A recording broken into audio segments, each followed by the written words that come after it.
Okay, try this one more time. Evening, class 401, IDS, final project. Just wanted to say it was a pleasure working with all of you this term and real excited about graduating in May. Professor Roman, thank you very much. I chose to do my presentation on the negative and positive issues that pertain to global market as the result of globalization and global connectedness, terms that we've learned all term.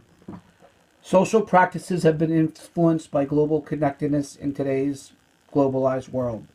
We are connecting with each other by using broadband of technology to help make the way we live, do business, way more efficiently. The individual in today's global society connects in ways never imagined decades ago by using the internet, mobile phones, blogging, videos, Skype. Before such globalization, we used methods to connect, such as the letter, mailing it out, telephone, or even face-to-face conversation. A history discipline, one of the terms that we learned comes to mind when thinking about the way we connected in the past, and now with advanced technology, how it's growing each year, every 6 months actually, and telecommunications and the internet are escalating the transfer of these service type jobs from industrialized to less industrialized. It makes it easier and cheaper in far less industrialized country firms together in global markets. And it makes us think about how we did things and the way the individual and culture has been perceived.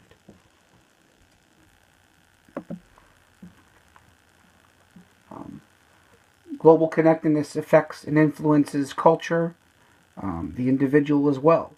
We have been connecting and interacting for thousands and thousands of years, just in different methods and different styles. A good example is one of the things that we learned in class about the Overland Silk Road that connected Asia, Africa, Europe. It's a good example of one of the transformative power of translocal exchange that existed in the old world. Philosophy, religion, language, arts, and other aspects of culture spread and mixed as nations exchanged. Globalization, by definition, is the process of increasing social, cultural, political, and economic interdependence as result in several changes in businesses and environment. That's from Wikipedia. Globalization affects the way we do business around the world. Social connectedness is in the global market is rampant today. People can connect and interact through technology that has changed the way we do business. And globalization helps create new ideas by understanding the way other countries do things. And it can create new opportunities and open new markets that before we couldn't reach with older technology. It is known that economies that globalize have higher growth rates than non-globalizers.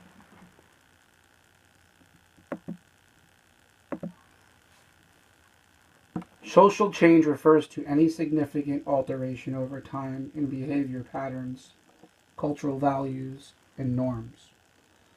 I'm studying the global market, and through global connectedness, 3 benefits come to mind. Increased market potential, resource accessibility, and increase in competition. Today, with methods of transportation such as jets, container ships, and communications technologies such as mobile phones, Skype, social media, and a little thing they call the internet, all has replaced the way we connect and interact with each other. Under the economics discipline, which we learned in class, this kind of relates and shows how global connectedness affects the global market. We discussed in class that a couple generations ago, it took only months to ship goods to other countries. It took months to ship goods to countries. Today's new technology is faster, easier, and global connectedness ensues. It is known that economies that globalize have higher growth rates than non-globalizers. I also wanted to talk about the discipline study. Sociology discipline comes into play because it's brought about social change, because we are influenced by other countries now, easily and quickly through technology and social media. We can interact with countries and markets in seconds now. We can do business with China face to face via video at no time at all. I also think about the term national identity, which means a sense of nation and cohesive whole, as represented by distinctive traditions, culture, language.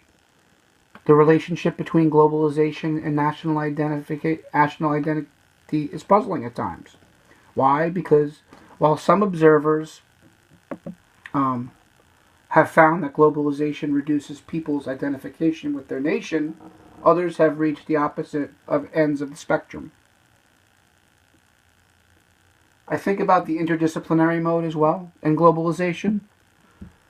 It is a mode of research by terms or individuals that integrates information, data, techniques, tools, perspectives, concepts, and theories from two or more disciplines or bodies of specialized knowledge to advance fundamental understanding or to solve a problem whose solutions are far beyond the scope of a single discipline or area of practice.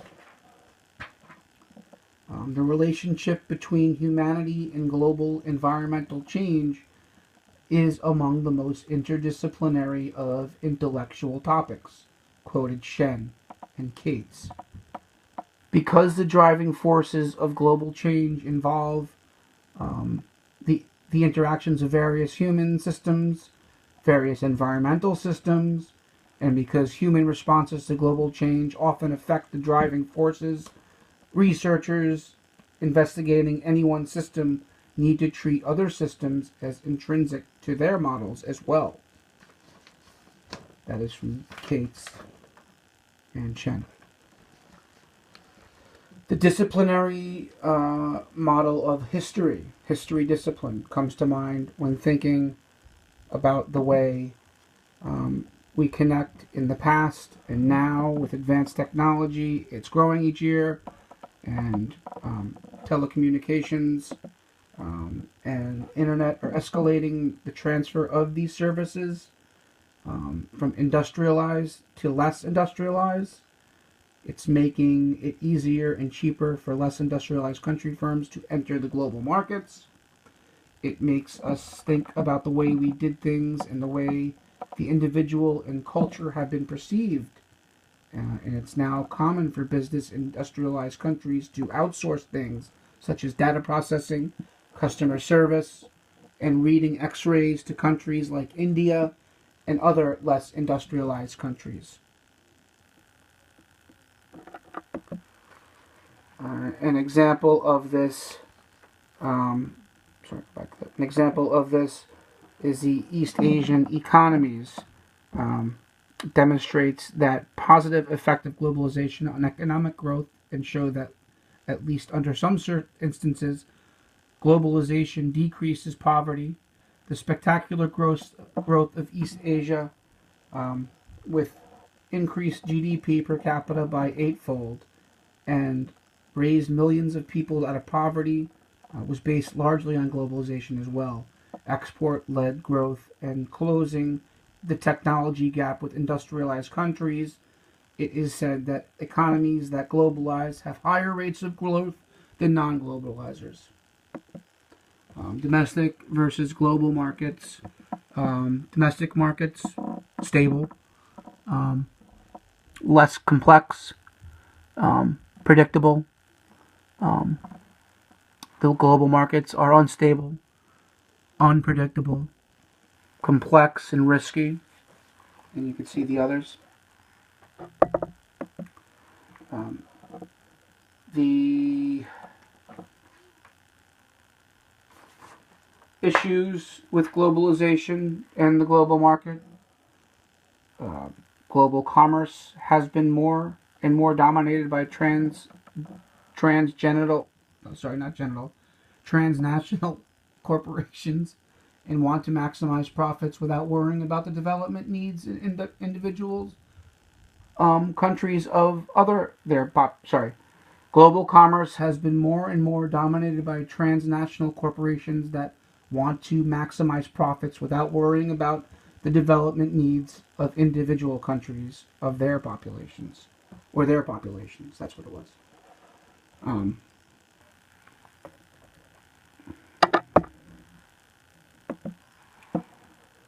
Many policies that are in place help protect industrialized countries, actually help prevent many producers in the world, third world countries from exporting out of market.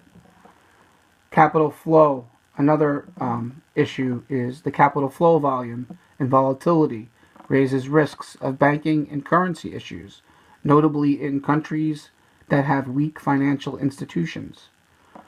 Competitiveness between countries to lure foreign investment leads to race to the bottom, where countries negatively lower environmental standards.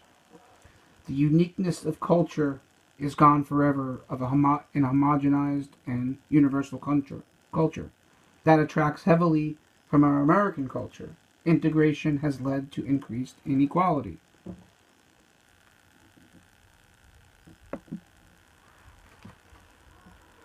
In conclusion, the relationship between humanity and global environmental change is among the most interdisciplinary of intellectual topics. Shen Cates.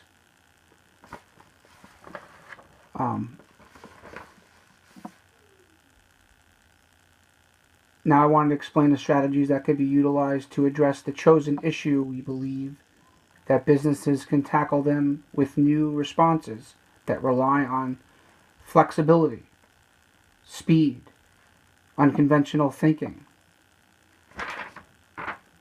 Now that the economic outlook is blurring in some markets and is looming squeeze is diminishing business prospects.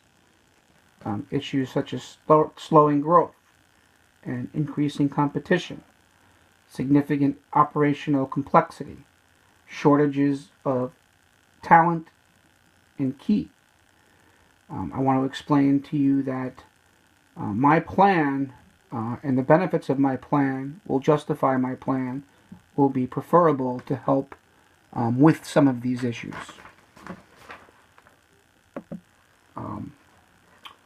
Some challenge may be succeeding in rapid growth markets is harder than it used to be. Succeeding in rapid growth markets is harder than it used to be. I say that to think of your business like a startup, and that would help you grow and give you determination. Another challenge or issue may be one size does not fit all markets. My advice would be we can adapt and we can approach a new operational complexity. Another issue may be policy has become more important and less predictable with the globalized market. I would say we could build a strategy for connecting with governments that would help our broadband span of things.